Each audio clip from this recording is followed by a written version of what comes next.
What could be more important? You were, after all, ensuring that the pharaohs would be able to travel from this life to the next. One mistake in those hieroglyphic texts, one error in those scenes, and there might have to be a detour and the king wouldn't make it from this life to the next.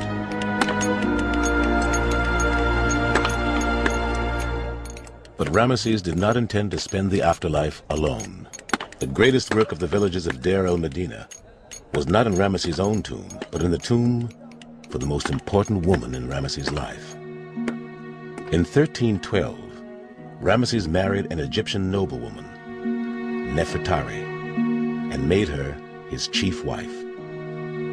For Ramesses, the building of her tomb was to be the ultimate tribute to his greatest love. It is really the very best, possibly the last of the marvelous tombs of ancient Egypt. The reliefs, and the fineness of the drawings, and the way the colors were applied, it almost indicates a love affair between the man who did it and the figure of the queen. My love is unique. No one can rival her, for she is the most beautiful woman alive. Slender-necked and milky-breasted she is, her hair the color of pure lapis.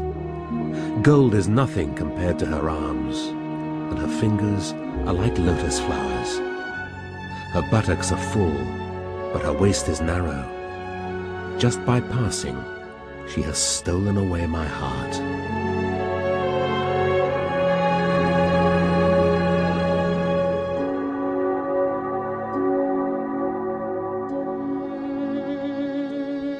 The tomb is decorated in the most exquisite taste of the time, and some snippets of the life of then have appeared now. They discovered a thumb imprint of one of the ancient workmen, who must have held his hand to the ceiling while he was painting, took his fingers away and forgot to repaint and retouch that part. So there is the fingerprint of one of the ancient workmen still there. The villagers who once walked these streets have left an incredibly detailed picture of daily life during the reign of Ramesses. Written on stone flakes and pottery shards that littered the remains of the village, archaeologists have found the tomb builder's notes and correspondence, laundry lists, recipes, news, poems, and love letters. It is an archaeological gold mine, a cultural gold mine. The people at Deir el-Medina were inveterate record keepers. They kept tabs on everything. And they left it behind on ostraca, the ancient Egyptian equivalent of a post-it note, I suppose.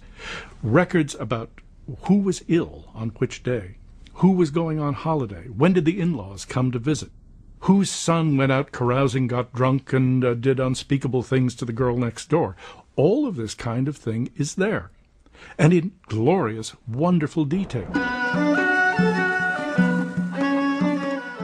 Why are you treating me so badly? I'm no better than a donkey in your eyes.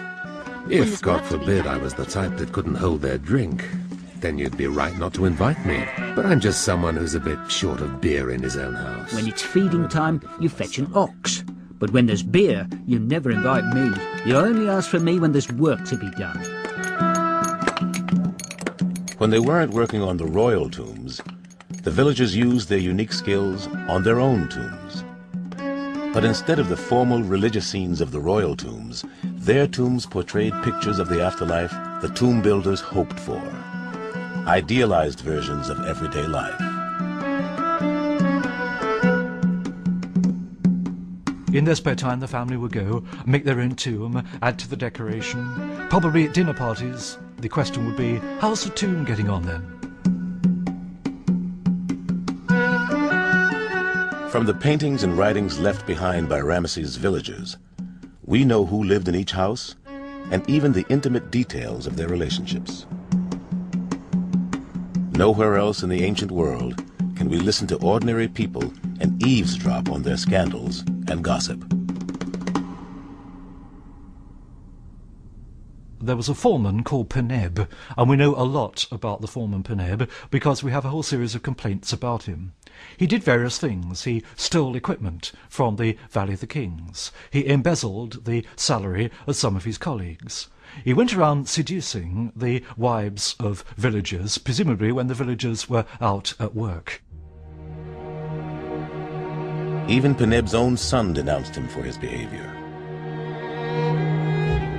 My father slept with Ti while she was married to Kenna, and with Hunro when she was with Pendua. And after he had slept with Hunro, he even slept with her daughter.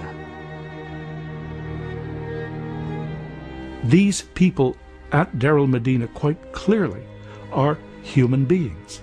And to read what they are writing, to see what they are doing, what they have in their homes, what kinds of drawings they have made,